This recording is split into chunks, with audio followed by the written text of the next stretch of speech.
En este video vamos a continuar con el tema de la modularización. Esta vez veremos cómo se hace con métodos dentro de una clase global. Las clases globales se hacen en la transacción SE24. Ingresas el nombre que tendrá la clase. Yo voy a replicar la clase de personaje, la haré igual a la que hicimos en el video pasado con las clases locales. Damos clic en crear, elegimos la opción de clase, aunque también podemos hacer interfaces globales aquí. Le agregamos una descripción. Aquí, si dejamos la clase con este checkbox marcado, quiere decir que nuestra clase no se puede heredar. Yo se lo voy a desmarcar porque yo sí quiero que mi clase se pueda heredar. Seleccionamos el paquete, yo lo dejaré en el paquete local.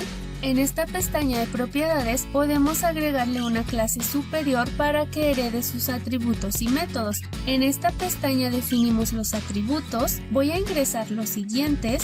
En la columna clase podemos indicar si es un atributo estático, de instancia o una constante. En visibilidad indicamos si es un atributo público, privado o protegido. En esta otra columna indicamos el tipo de dato y en esta otra indicamos si va a tener un valor por default nuestro atributo. Cuando ya terminamos de definir los atributos, entonces nos pasamos a definir los métodos. Aunque no se tienen que definir en ese orden, se pueden definir primero los métodos y después los atributos. Entonces voy a definir los siguientes métodos.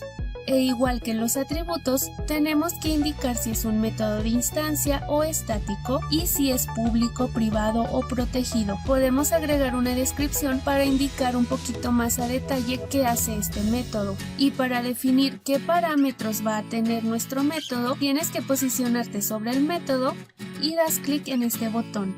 Voy a definirle los siguientes parámetros. Y cabe mencionar que cuando asignamos un nombre a nuestros parámetros, atributos o métodos, estos deben de ir sin acentos ni caracteres especiales, ya que si le pongo un acento a este parámetro me va a dar el siguiente error.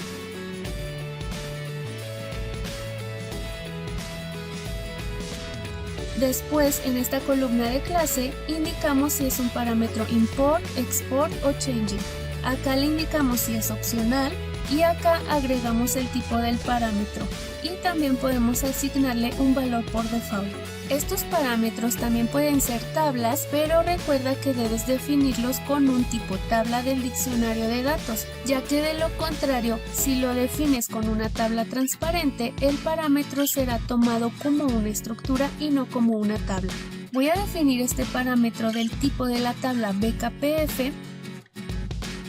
Y este otro lo voy a definir con un tipo tabla para que puedas notar la diferencia. Guardamos y nos regresamos a los métodos con este botón. A este otro método no le voy a definir atributos y para agregarle código a cada método lo hacemos dando doble clic sobre él o con este botón. Aquí solamente voy a imprimir los atributos del personaje, activamos todo. Y para saber si la clase funciona correctamente, podemos testearla aquí mismo dando doble clic en el botón ejecutar. Aquí nos está mostrando los atributos y podemos asignarles valores porque yo los definí públicos. Si los hubiera definido privados o protegidos, no me permitiría verlos ni asignarles valores. Y acá elegimos qué método ejecutar. Voy a ejecutar el de imprimir atributos, ya que el de asignar atributos no hace nada. Entonces le damos clic al botón de ejecutar que está al lado del método.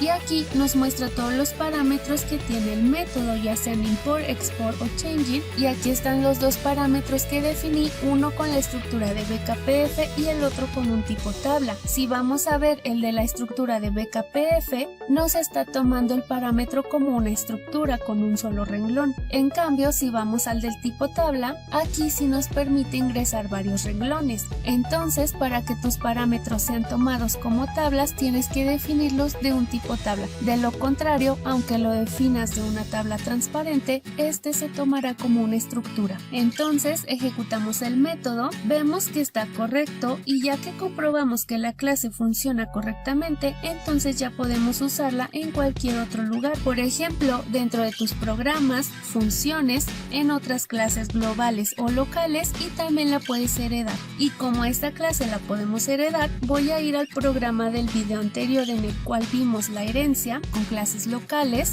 Voy a editar la subclase humano para que herede directo objeto de nuestra clase global, quitamos el nombre de la clase local y le indicamos que va a heredar pero de nuestra clase global. Y en el método de asignar atributos, tengo que reemplazar estos atributos que eran de la clase local por los de la clase global, ya que si lo intento activar así, me marcan los siguientes errores. Entonces corregimos esto,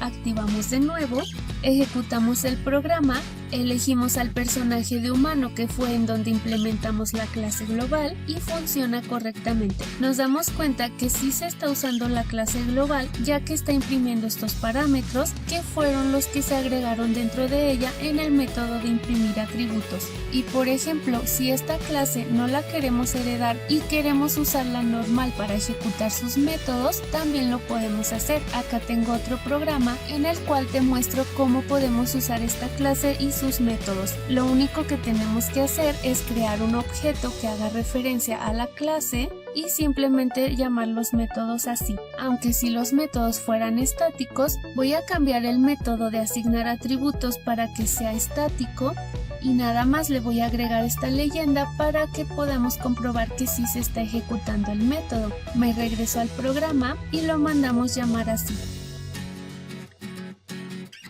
Ejecutamos y vemos que sí nos está imprimiendo la leyenda, pero recuerda que cuando tu método es estático solamente puede mandar llamar otros métodos estáticos y solamente puede usar atributos estáticos también. Por ejemplo, con este otro método de imprimir atributos, si lo definimos como estático, no puede usar atributos de instancia y no puede acceder a métodos de instancia. Si lo cambio a estático, me manda este error ya que los atributos que está imprimiendo son de instancia y no son estáticos. Para poder usarlos tendremos que cambiarlos a estáticos. Con esto ya terminamos de ver el tema de la modularización y ahora ya sabes estas 4 opciones para separar la funcionalidad de tu código en bloques para reutilizarlos y así evitar duplicar código o reescribir todo de nuevo. Si te gustó, suscríbete, da like, comparte y si quieres apoyarme a continuar haciendo estos videos, en la descripción te dejo un link de aportaciones. Si tienes alguna duda o aclaración, déjamela en la cajita de comentarios.